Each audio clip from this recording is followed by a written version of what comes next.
Shalom adik-adik, selamat pagi. Nah, pagi hari ini kita akan mendengar cerita firman Tuhan. Tetapi sebelum kita dengar cerita firman Tuhan, mari kita berdoa. Tuhan, jangan berada di dalam kerjaan surga. Pada pagi hari ini kami mau mendengarkan cerita firman Tuhan. Kiranya Engkau berkati kami, agar kami dapat mengerti dan memahami cerita firman Tuhan. Berkati kami anak-anak-Mu, agar kami bisa mengerti dan memahami setiap firman yang ada, yang sudah Engkau nyatakan di dalam hidup kami. Amin. Nah adik-adik, tahukah kalian ada orang yang bernama Yusuf di dalam Alkitab? Kita kenal kedua Yusuf itu. Yusuf yang Allah jadikan sebagai penguasa di Mesir, dan Yusuf dan Maria, ayah dan ibu Yesus, yang memelihara Yesus di bumi. Tetapi tahukah kalian, ada juga seorang Yusuf lain di dalam Alkitab, ya, Yusuf dari Arimatea. Dapatkah kalian mengucapkan Arimatea? Ya, Yusuf dari Arimatea. Yusuf dari Arimatea melakukan sesuatu yang sangat penting. Maukah kalian mendengar apa yang dilakukan Yusuf dari Arimatea? Nah, adik-adik, kakak akan ceritakan tentang Yusuf dari Arimatea di dalam Injil Matius 27 ayat 57 sampai 66. Nah, kakak akan menceritakan bagi adik-adik. Menjelang malam, datanglah seorang kaya, orang Arimatea, yang bernama Yusuf, dan yang telah menjadi murid Yesus juga. Ia pergi menghadap Pilatus dan meminta mayat Yesus. Pilatus memerintahkan untuk menyerahkannya kepadanya, dan Yusuf pun mengambil mayat itu, mengampaninya dengan kain lenan yang putih bersih, lalu membaringkannya di dalam kuburnya yang baru, yang digalinya di dalam bukit batu besar ke pintu kubur itu. Pergilah ia, tetapi Maria Magdalena dan Maria yang lain tinggal di situ, duduk di depan kubur itu.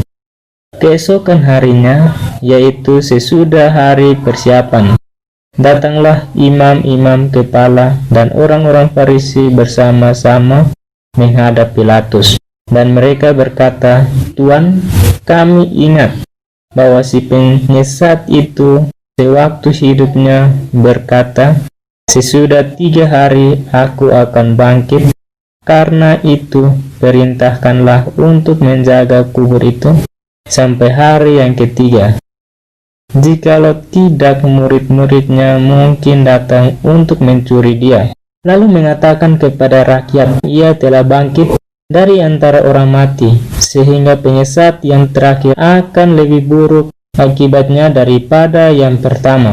Kata Pilatus kepada mereka, "Ini penjaga-penjaga bagimu. Pergi dan jagalah kubur itu sebaik-baiknya." Maka pergilah mereka, dan dengan bantuan penjaga-penjaga itu, mereka memeterai kubur itu dan menjaganya. Nah, demikianlah cerita Yusuf dari Arimatea yang menguburkan Yesus. Nah, adik-adik, apakah Yesus benar-benar mati? Ya, jelas Yesus benar mati dan dibangkitkan. Kenapa Yesus harus mati?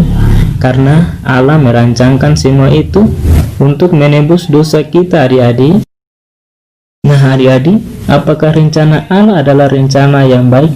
Ya, tentu rencana Allah adalah rencana yang baik. Dia selalu merancangkan yang baik buat kita. Dan apakah Allah membuat kesalahan? Tentu tidak. Allah tidak pernah membuat kesalahan, karena Allah selalu merancangkan yang terbaik buat kita, adik-adik. Nah, adik-adik, pesan yang dapat kita ambil dari cerita ini adalah Yesus sangat mencintai kita sehingga Dia rela mati di atas kayu salib untuk menebus dosa kita semua.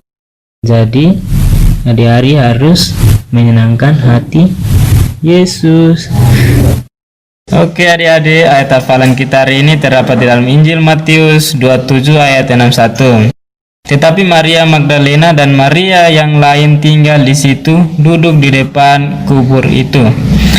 Nah, adik-adik, kita akan menutup sekolah minggu kita, renungan kita. Nanti doa akan dipimpin oleh Selin. Tuhan Yesus, terima kasih untuk cerita hari ini.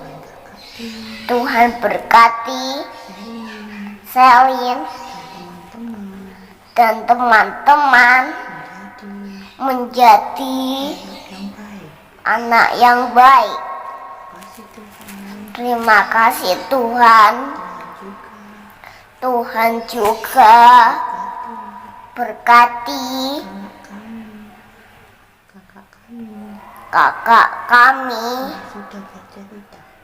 Tuhan sudah bercerita. Terima kasih Tuhan. Haleluya.